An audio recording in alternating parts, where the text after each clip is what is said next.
Welcome to ICTV.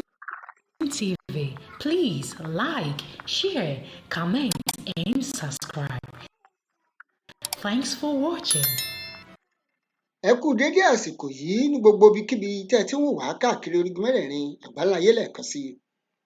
Yàjóyàjó la tún mú wá fún yín lórí ìkànnì ICTV lórí ọ̀rọ̀ Idris Okuneye tí gbogbo ènìyàn mọ̀ sí Bobriski. Bobby tó wà risky. Òun náà ni ìròyìn yàjóyàjó yẹn la mú wá tí ó fojú ba ilé ẹjọ́ lónìí ní ilé ẹjọ́ àgbà Federal High Court tó wà nílùú Èkó. Ibẹ̀ ni Bobriski ti fojú ba ilé ẹjọ́ o.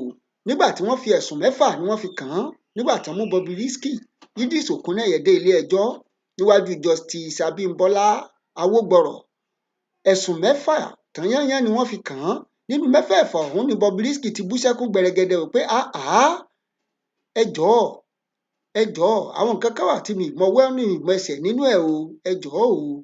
Wọ́n wá wò pé nígbà tán ṣèwádìí fínífíní wọ́n yọ 2 kúrò nínú àwọn ẹ̀sùn ọ̀hún, ìyẹn number 5 and number 6 pé òkè adarí ẹ̀ṣẹ̀ eléyìí jìn ọ́ o. 4 yòókù ńkọ́? Ó yá wí tẹnu ẹ. Kí lo lè sọ lórí ẹ̀sùn 4 yòókù tí wọ́n fi kàn ọ́? Nínú àwọn ẹ̀sùn 4 yẹn ni pó sowó náírà orílẹ̀-èdè yìí, ó fojú rẹ̀ gbolẹ̀, ó yẹ̀yẹ́ owó náírà wa ní orílẹ̀-èdè Nàìjíríà. Pẹ́rẹ́ tí Idris Okuneye tí a mọ̀ sí Bobriski máa dáhùn ni pé kán jọ̀ọ́ o, kán dáríjì òun pé lóòótọ́ lòun jẹ̀bi ẹ̀sùn tí wọ́n fi kan òun o, pé kán jọ̀ọ́ kán dáríjì òun o, póun ò dẹ̀ ní ṣe bẹ́ẹ̀ mọ́, òun ò ní dáṣọ irú ẹ̀ ṣe orò mọ́ o. Níbi tí wọ́n ti mú Idris lọ, ọ̀pọ̀lọpọ̀ àwọn èèyàn ni wọ́n ṣùgbà rẹ̀ tá a sì gbọ́ tí ìyá kan ń pariwo ọ̀kàrè ọmọ ọkọ, àmọ́ bóyá nǹkan tí Idris ṣe yìí bóyá nǹkan tó dáa ni àbí kò dáa pẹ̀lú ọ̀rọ̀ tí ìyá yìí ń sọ yìí. Gẹ́gẹ́ bí ọmọ Yorùbá tó mọ àṣà àti ìṣe, nǹkan tí Idris ṣe yìí ẹ gbọ́ ṣé nǹkan gidi ni? Àkọ́kọ́ ná, kó sọra ẹ̀ látọkùnrin kó yíra ẹ̀ di obìnrin. Ẹlẹ́ẹ̀kejì ni pé ó mú owó náírà wa ó fojú ẹ̀ gbolẹ̀ tá a sì rí tí wọ́n ń pariwo rẹ̀ lọ́tùn lósì tí ìyá kan sọ fún un pé ó káre o, ọmọ ọkọ ni ẹ́, ó káre o, nǹkan tó ṣe yẹn ó dáa. Ẹ gbọ́ ṣé nǹkan tí Bobriski tó ṣe yìí ṣó dáa?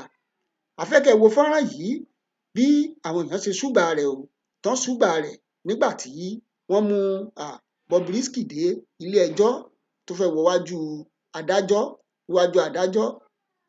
Òun lẹ̀ ń wò lójú ìwòran yìí. Òun lẹ̀ ń wò nígbà tí wọ́n mú Bobriski jáde, nígbà tí wọ́n mú lọ níwájú adájọ́. Òun náà lẹ̀ ń wò yẹn. Òun lẹ̀ ń wò lójú ìwòran yín yẹn. Òun lẹ̀ ń wò yẹn. Nígbà tán mú Bobriski tán fẹ́ mú wọlé táwọn èèyàn ń ṣùgbà rẹ̀, àwọn oníwèé ìròyìn gbogbo wọn náà lùbẹ̀ pa tí wọn ò tiẹ̀ jẹ́ kán rọ́nà kọjá torí kálukú ṣáà fẹ́ gbé ojú Bobriski bọ̀. A rí pé wọ́n daṣọ bò ó lójú. Òun lẹ̀ ń wò tán daṣọ bò ó lójú yẹn o. Wọ́n daṣọ bò ó lójú nígbà tán fẹ́ gbé wọlé. Wọ́n daṣọ bò ó lójú. Fún gbogbo ẹ̀yin èèyàn wa tẹ́ ń gbọ́ wa nílé káàkiri orígun mẹ́rẹ̀ẹ̀rin àgbáńlá ayé, ẹ má bá wa like, ẹ má bá wa share, ẹ má bá wa subscribe sórí ìkànnì yìí.